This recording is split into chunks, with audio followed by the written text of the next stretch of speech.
താൻ വീണ്ടും കൂത്തുപറമ്പ് മണ്ഡലത്തിൽ സ്ഥാനാർത്ഥിയാകുന്നതിൽ പാർട്ടിക്കുള്ളിൽ എതിർപ്പുണ്ടായിരുന്നുവെന്ന് മുൻ മന്ത്രിയും കൂത്തുപറമ്പ് മണ്ഡലം സിറ്റിംഗ് MLA-യുമായ KP മോഹനൻ. മണ്ഡലം കമ്മിറ്റികളിൽ തനിക്കെതിരെ ചില ഭാരവാഹികൾ എതിർപ്പുന്നയിച്ചിരുന്നു. എന്നാൽ നേതൃത്വം ഈ കാര്യത്തിൽ തനിക്കെതിരെ പ്രതികരിച്ചിരുന്നില്ല. വീണ്ടും മത്സരിക്കേണ്ടെന്ന കാര്യം താൻ നേരത്തെ തന്നെ തീരുമാനിച്ചിരുന്നു.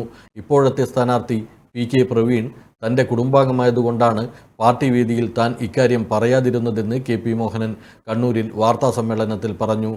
പാർട്ടിയുടെ കൗൺസിൽ യോഗം വിളിച്ച് കൗൺസിലിലെ ആളുകളെ കൊണ്ടുള്ള അഭിപ്രായങ്ങൾ പറഞ്ഞു.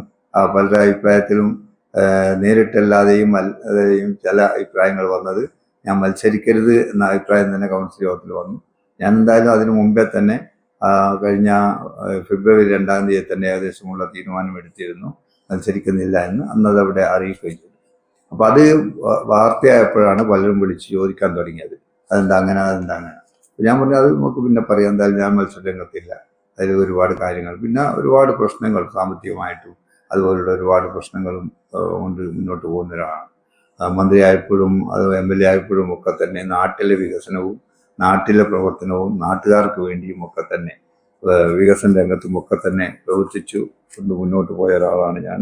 അതിൽ എല്ലാ രീതിയിലും എനിക്ക് ആണെങ്കിൽ മറ്റുള്ളവരൊക്കെ തന്നെ വളരെ സ്നേഹത്തോടു കൂടിയാണ് എന്നോട് ഇങ്ങോട്ടും പെരുമാറിയത്. അതോടൊപ്പം തന്നെ അതേ രീതിയിൽ തന്നെയാണ് ഞാൻ അങ്ങോട്ടും പെരുമാറിയത്. പിന്നെ ഉള്ളത് ഞാൻ പറഞ്ഞില്ല, നേരത്തെ പറഞ്ഞ പോലെ ഏട്ടൻ്റെ ആഗ്രഹമാണ് സാധിപ്പിച്ചു കൊടുത്തത്. നേരിട്ട് പറഞ്ഞാലുണ്ടാകുന്ന വിഷമം കൊണ്ടാണ് നേരിട്ട് പറയുന്നത്. ഇതൊക്കെ തന്നെയാണ് എനിക്ക് പറയാനുള്ളത്. അത് മനസ്സിൽ കുറേ ദിവസമായിട്ട് ഇങ്ങനെ നിൽക്കുന്നതെന്ന് പറഞ്ഞാലൊരു ഇങ്ങനെ ഉണ്ടല്ലോ, നമ്മൾ മനസ്സിൽ നിന്നൊരു ഘനം കഴിക്കുക എന്ന് പറയുന്നത് അതാണ്. അതുകൊണ്ടാണ് ഇത് ഇത്തരത്തിലൊരു യോഗം പത്രസമ്മേളനം വിളിക്കണമെന്ന് ഞാൻ ആഗ്രഹിച്ചു. താൻ ഇനിയും ജനങ്ങളോടൊപ്പം ഉണ്ടാകും. കൂത്തുപറമ്പിൽ LDF വൻ ഭൂരിപക്ഷത്തോടെ വിജയിക്കുമെന്നും KP മോഹനൻ പറഞ്ഞു. AKG memorial cooperative hospital, Kannur.